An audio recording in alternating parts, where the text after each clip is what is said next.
نفس انسانی لذت کا خوگر ہے، مزے چاہتا ہے کہ کہیں مزہ ملے۔ بچوں کو دیکھیں، فلاں جگہ پہ شہر میں سموسے بڑے اچھے ملتے ہیں، چلو وہاں سموسے کھائیں۔ ہر آدمی اس مرحلے سے گزرتا ہے۔ فلاں جگہ پہ چائے بہت اچھی ہوتی ہے، چلیے وہاں پیتے ہیں۔ فلاں جگہ پہ دال چاول بڑے اچھے ہوتے ہیں، چلتے ہیں وہاں کھاتے ہیں۔ وہ جو لذت کا عمل ہے اسے بار بار دہرانا چاہتا ہے، یہ نفس انسانی کی تمنا ہے۔ اس لیے نفس انسانی میں بنیادی طور پر 3 چیزیں پائی جاتی ہیں، اس کو ہمیشہ یاد رکھنا۔ انسانی نفس لذت کو جو چاہتا ہے اور آدمی اپنے آپ پر پابندی لگاتا ہے اور اسے لذت تک نہیں پہنچنے دیتا، تو ایک مورچے پر جب اسے شکست ہوتی ہے تو دوسرا مورچہ کھول لیتا ہے۔ بڑی باریک بات، بہت باریک بات ہے۔ نفس انسانی ایک مورچے پر جب شکست کھائے تو دوسرے مورچے پر جا کر وہ اپنا اثر دکھاتا ہے۔ اس لیے آدمی غافل ہو جاتا ہے اور سمجھ نہیں پاتا کہ یہ ہو کیوں گیا۔ کہتے ہیں مولویوں میں غصہ بہت ہوتا ہے، بہت جلدی ناراض ہوتے ہیں۔ گہری حکمت ہے، اور یہ اس آدمی کے ایک حد تک ناقص ہونے کا بھی نتیجہ ہے۔ انسانی نفس کو جب ایک مورچے پر شکست ہوتی ہے دوسری طرف منتقل ہو جاتا ہے۔ انسان کو اپنی اصلاح کا خیال آیا، انسان کو یہ خیال ہوا کہ مجھے اچھا انسان بننا چاہیے اور مجھے اپنے نفس پر قابو پانا چاہیے، مجھے اپنی خواہشات کو کنٹرول کرنا چاہیے، تو نتیجہ یہ کہ وہ آدمی آہستہ آہستہ سفر کرتا ہے۔ اللہ کی یاد، اللہ کا ذکر۔ رات ہم نے آپ سے عرض کیا تھا نا کہ 2 کام ہیں کرنے کے، کثرت سے اللہ کو یاد کرنا اور مجاہدہ۔ اللہ نے فرمایا والذین جاہدوا فینا لنہدینہم سبلنا، اور جو شخص ہم پہ محنت کرتا ہے، کمال ہے، کمال۔ یہ نہیں کہا کہ ہمارے راستے میں محنت کرتا ہے۔ والذین جاہدوا فینا، وہ جو ہم پر محنت کرتا ہے، لنہدینہم سبلنا، ہم کئی راستے اپنے تک پہنچنے کے بتاتے ہیں۔ یہ کئی راستے کیا ہیں بھی آپ سے عرض کرتے ہیں، اگر بھول جائیں تو یاد دلانا۔ یہ نہیں کہا میرے راستے میں محنت کرتا ہے، جاہدوا فینا، ہم پر محنت کرتا ہے۔ صوفیہ نے اگرچہ، مفسرین نے اگرچہ یہ لکھا ہے کہ اللہ پر محنت اصل میں اللہ کے راستے پر محنت، لیکن اللہ نے یہ، اللہ فرماتے ہیں کہ والذین جاہدوا فینا، جو ہم پر محنت کرتا ہے۔ ہم پر محنت کا مطلب صوفیہ یہ لیتے ہیں کہ اللہ کی ذات پاک کے ساتھ گم ہو جاتا ہے، اللہ کے تصور میں، اللہ کی حضوری میں اتنا کھو جاتا ہے کہ میں مٹ جاتی۔ جو شخص اپنے محبوب کا وصال پائے اور پھر کہے کہ میں ہوں، تو اس کا مطلب یہ ہے کہ ابھی تک یہ جدائی کی منزل میں ہے، اسے وصال نصیب نہیں۔ اس لیے جب اسے فکر ہوتی ہے کہ میں اللہ کا بندہ بنوں، کسی اچھے بندے، اللہ کے نیک بندے کی صحبت میں جاتا ہے، ذکر اذکار کرنے لگتا ہے، تو ذکر اور اذکار کے اثر سے گناہ کی لذت ختم ہو جاتی ہے۔ جب گناہ میں لذت ہی نہ رہی تو پھر جھک مارتی ہے، پھر کیا کرنا ہے؟ شراب پیتا تھا بہت شوق سے، اور پھر شراب میں مزہ ہی نہ رہا، جب مزہ ہی نہ رہا تو اب شراب کیا پینی؟ وقت آتا ہے جب کہتا ہے سادہ پانی کیوں نہ پی لوں، اس کو کیوں پیوں۔ یہ ایک مورچے پر نفس انسانی نے شکست کھائی۔ نفس کا سب سے بڑا مورچہ لذت ہے۔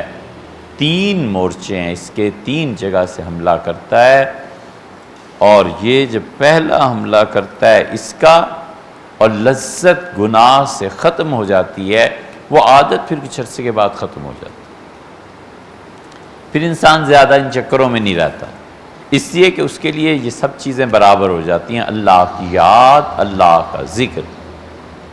دوسرا مورچہ اس کے ساتھ جس پہ نفس انسانی آ جاتا ہے اور کھول لیتا ہے، اس کا نام ہے سرکشی، کسی کا پابند نہ ہونا۔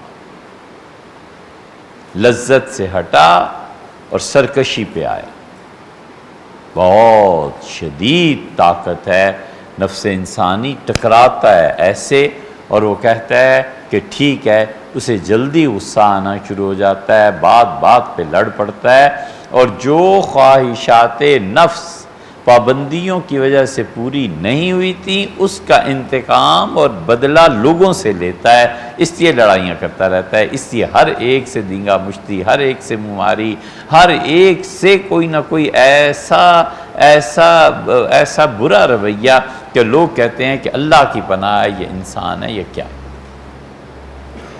اس لیے نفس انسانی کو سمجھنا چاہیے اور چکنا رہنا چاہیے کہ اب میں نے اسے روکا ہے شراب سے، دیکھو اب یہ میرے ساتھ کیا کرتا ہے۔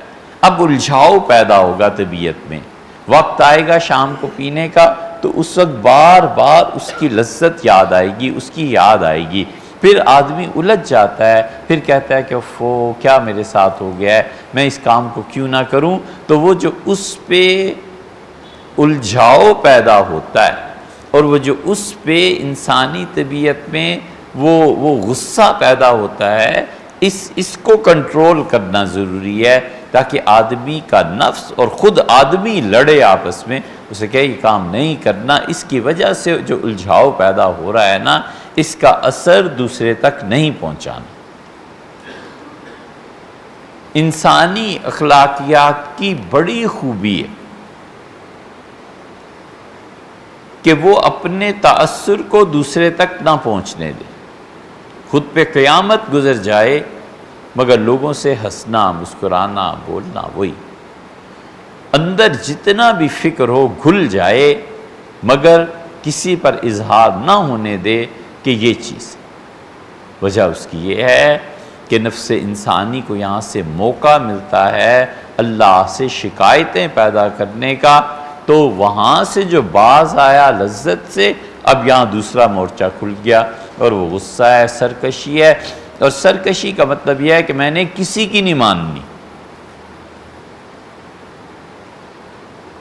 نہ کوئی عیب ہے اس میں، نہ کوئی برائی ہے، جوانی ہے، طاقت ہے، میں نے کسی کی نہیں ماننی، بس اچھی سے اچھی بات بھی کوئی سمجھائے نہیں مانتے۔ عقلاً کبھی تجزیہ کرے، جب غصہ اترے تو احساس پیدا ہو کہ والد ٹھیک کہتے، ماں ٹھیک کہتی، پیر و مرشد صحیح کہتے، جو راہ دکھاتا ہے بات ان کی صحیح ہے، عقل اگر سلامت رہے، لیکن نہیں ماننی، سرکشی ہے، یہ شیطان ہے۔ اس جگہ نہیں مانتا، اور پھر دلیل بھی دینے لگا کہ مٹی اور آگ اور وغیرہ وغیرہ۔ یہ سرکشی کا دوسرا مورچہ وہ کھول لیتا ہے کہ بغاوت کرو، اور اس بغاوت میں وہ پھر صرف اپنے آپ کو ہی نہیں، ایک جہان کو تباہ کر لیتا ہے۔ اس کی بغاوت کا نتیجہ یہ نکلتا ہے کہ اس کے لیے قتل کی سزا نافذ کی جاتی ہے، اور قتل اس کی روح ہو جاتی ہے۔ وہ جتنے اوصاف تھے اس میں سب ختم ہو جاتے ہیں آہستہ آہستہ کر کے۔ بڑا امانت دار تھا، سرکشی آئی اور کسی کی نہ ماننی آئی، دوسروں کا پیسہ ہڑپ کر جاؤ، مارو اس کو۔ اللہ تعالیٰ نے بڑی سمجھ دی تھی سرکشی آئی کسی کی نہیں ماننی، غلط فیصلہ کر کے اس پہ ڈٹ جائے گا کہ یہ. اور اگر اس محاذ پہ بھی قابو پا لیا جائے تو نفس انسانی تیسرا محاذ کھولتا ہے. پہلا محاذ لذت کو کھولتا ہے، دوسرا سرکشی کو کھولتا ہے. ان دونوں کے بعد وہ جب ناکام ہو جائے یہاں سے تو غفلت کو کھول دیتا ہے. غفلت طاری ہو جاتی ہے، اللہ کی یاد سے غفلت، نماز سے غفلت. وہ آدمی گناہ میں نہیں پڑا ہوا، وہ آدمی سرکشی سے بھی ہٹ گیا ہے، بات مان لیتا ہے، اس کے باوجود کوئی پرواہ نہیں ہے کہ نماز کا وقت آیا ہے، پڑھنی ہے کہ نہیں پڑھنی، زکوٰۃ آ گئی ہے، دینی ہے یا نہیں دینی، حج اللہ نے فرض کیا ہے، یہ کرنا ہے یا نہیں کرنا. لمبی تان کے گویا سویا ہوا ہے. اور اس کے بعد اگر اس میں پیدا ہو جائے دعویٰ تو پھر تو تباہی ہی تباہی ہے. ہر وہ نیکی گناہ نہیں، ہر وہ نیکی، ہر وہ خوبی اور اچھائی جو انسان میں دعویٰ پیدا کرے وہ باطل. ہر وہ نیکی جو دل میں اس خواہش کو جنم دے کہ لوگ دیکھیں، لوگ جانیں، لوگ مانیں، یہ جو انسانی نفس میں غفلت سے میں جو حالت طاری کبھی ہو جاتی ہے یہ آتی ہے. جتنا جتنا دعویٰ کرتا رہے گا اتنا اتنا خدا کی بندگی سے نکلتا رہے گا.